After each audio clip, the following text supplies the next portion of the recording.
Livro Com Cristo na Escola de Oração, de Andrew Murray, lição 13, A Cura da Incredulidade.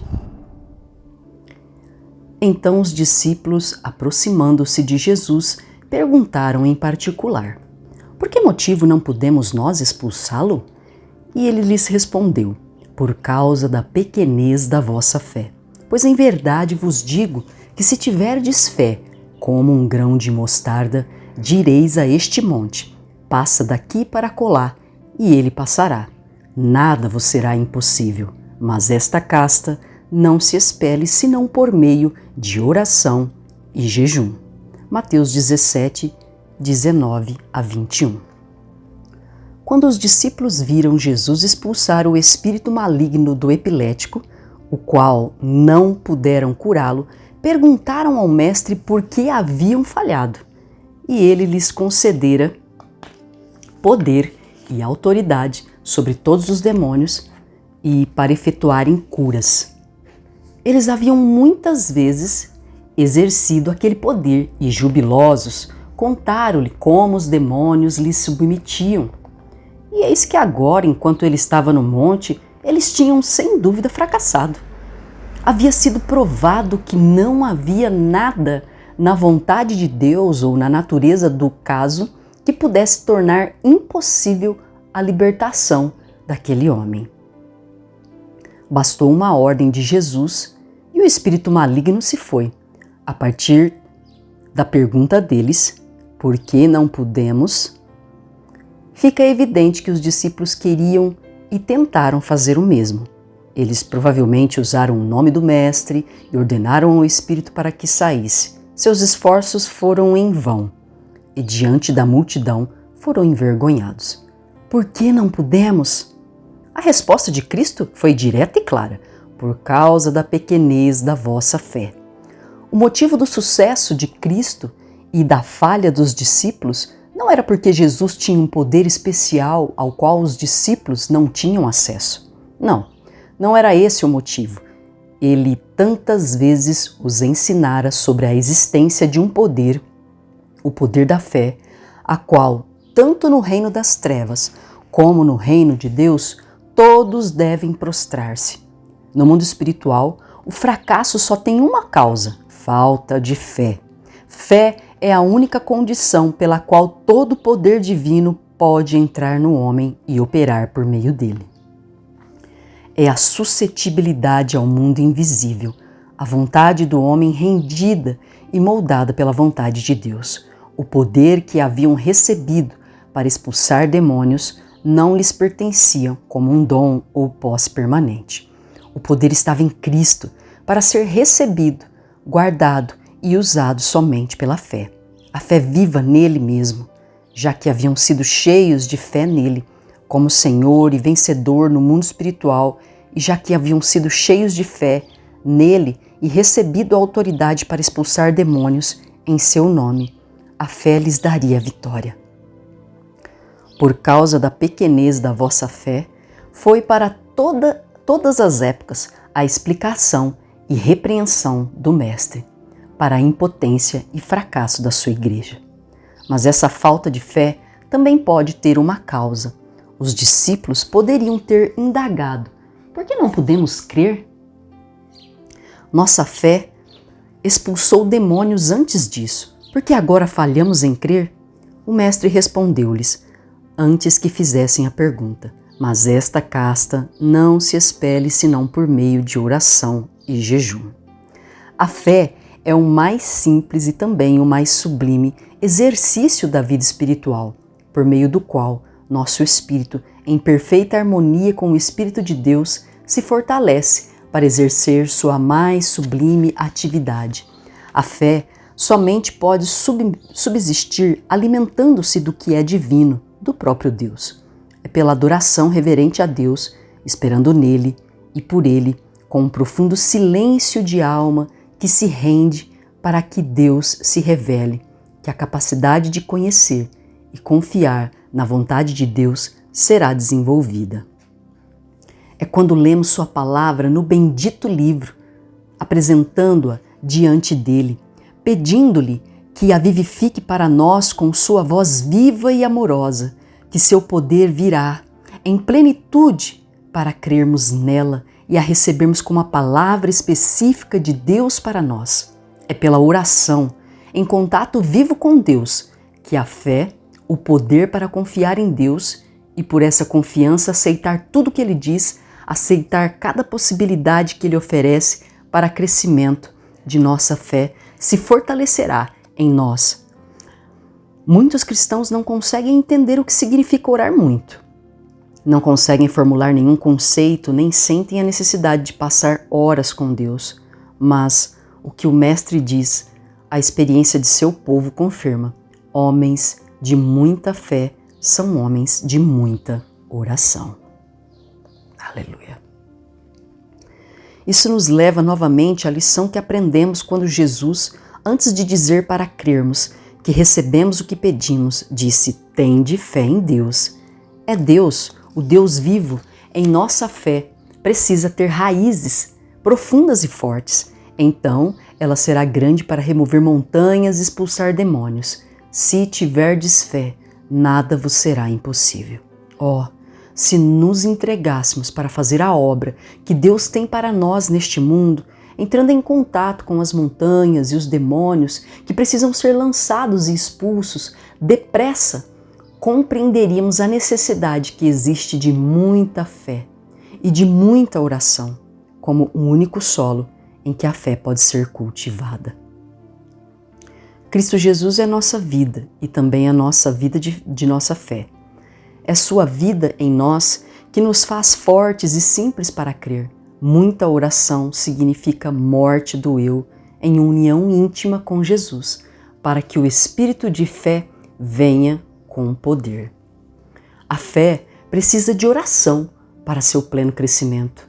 A oração precisa de jejum para seu pleno crescimento. Essa é a segunda lição. A oração é a mão que segura o invisível e o jejum é a mão que esquece e expulsa o visível. Nada deixa o homem mais intimamente ligado com o mundo dos sentidos do que sua necessidade de comida e seu prazer. Foi com o fruto agradável aos olhos que o homem foi tentado no paraíso. Foi com o pão que seria feito das pedras que Jesus, quando faminto, foi tentado no deserto. Foi pelo jejum que ele obteve vitória. O corpo foi redimido para ser templo do Espírito Santo. É no corpo e no Espírito, dizem as Escrituras de modo especial, que temos de glorificar a Deus. Temos de ter temor, pois existem muitos cristãos para quem esse comer para a glória de Deus ainda não se tornou uma realidade espiritual. E o primeiro pensamento sugerido pelas palavras de Jesus sobre o jejum e oração é que somente através de uma vida de moderação e temperança e de autonegação é que o coração será fortalecido para orar muito. Mas há também o sentido literal. Dor e ansiedade não podem comer. A alegria celebra suas festas com comida e bebida. Pode haver tempos de desejo intenso, quando se sente como o corpo com seus apetites, mesmo que sejam legítimos, ainda atrapalha o espírito em sua batalha contra o poder das trevas e sente-se a necessidade de subjugá-lo. Somos criaturas de sentidos. Nossa mente é ajudada pelo que vem a nós incorporado e de forma concreta. O jejum ajuda a expressar, a aprofundar, a confirmar a resolução de que estamos prontos para sacrificar algo, sacrificar a nós mesmos para obter o que buscamos para o reino de Deus. E aquele que aceitou o jejum e o sacrifício do Filho sabe avaliar, aceitar e recompensar com poder espiritual a alma que também está pronta para render tudo para Cristo, para o seu reino. E ainda há uma aplicação mais ampla. A oração é a busca de Deus e do invisível. Jejum é a libertação de tudo que é visível e transitório. Enquanto a maioria dos cristãos imagina que tudo que não é determinantemente proibido e pecaminoso é perfeitamente legítimo e busca reter o que for possível deste mundo, suas propriedades, literatura, os prazeres, a alma verdadeiramente consagrada, é como o soldado que leva somente o que é necessário para a batalha, deixando de lado todo o embaraço e o pecado que tão de perto o rodeia. Com medo de se envolver com os negócios desta vida, ele busca viver uma vida de nazireu, como alguém especialmente separado para o Senhor e a sua obra. Sem essa separação voluntária, mesmo das coisas que são lícitas, ninguém obterá poder na oração. Esta casta não se expele, senão por meio de jejum e oração. Aleluia! Discípulos de Jesus que pediram ao Mestre que os ensinassem a orar, venham agora e aceitem seus ensinamentos. Ele nos diz que a oração é o caminho para a fé. A fé forte, que pode expulsar demônios. Ele nos diz, se tiverdes fé, nada vos será impossível. Que essa gloriosa promessa o encoraje a orar muito. Não vale a pena pagar o preço pelo prêmio? Não abriremos mão de tudo para seguir Jesus no caminho que se abre para nós aqui? Não iremos, se necessário for, jejuar? Não faremos qualquer coisa para que nem nosso corpo, nem o mundo ao redor nos impeçam de realizar a grande obra de nossa vida? Tendo comunhão com Deus em oração, para que nos tornemos pessoas de fé, as quais Ele pode usar na sua obra de salvar o mundo? Oração. Senhor, ensina-nos a orar. Ó Senhor Jesus, quantas vezes Tu tens de nos repreender por nossa incredulidade? Como deve ser estranha para Ti a nossa terrível incapacidade de confiar em nosso Pai e em Suas promessas. Que Tua repreensão, por causa da pequenez da vossa fé, cale profundamente em nosso coração e nos revele o quanto somos culpados pelo pecado e sofrimento ao nosso redor. E então ensina-nos, bendito Senhor, que existe um lugar onde fé pode ser aprendida e obtida em oração e jejum, que nos leva a uma comunhão viva e eterna contigo e com o Pai. Ó Salvador, Tu és o autor e o consumador da nossa fé. Ensina-nos o que significa deixar que Tu vivas em nós, pelo Santo Espírito, Senhor. Nossos esforços e orações por graça para crer têm sido tão inúteis, e bem sabemos o motivo. Buscamos forças em nós mesmos e não em Ti. Santo Jesus, finalmente, ensina-nos o mistério de Tua vida em nós e como Tu, pelo Teu Espírito, nos ajuda a viver a vida de fé, dando-nos a garantia de que nossa fé não falhará. Ó, que nossa fé seja tão somente parte dessa maravilhosa vida de oração que Tu dás àqueles que esperam Teu treinamento para o ministério da intercessão. Não em palavra e pensamento somente, mas na santa unção que Tu dás, no batismo do Espírito de Tua própria vida. Ensina-nos como, em jejum e oração, podemos crescer na fé de que tudo é possível. Amém.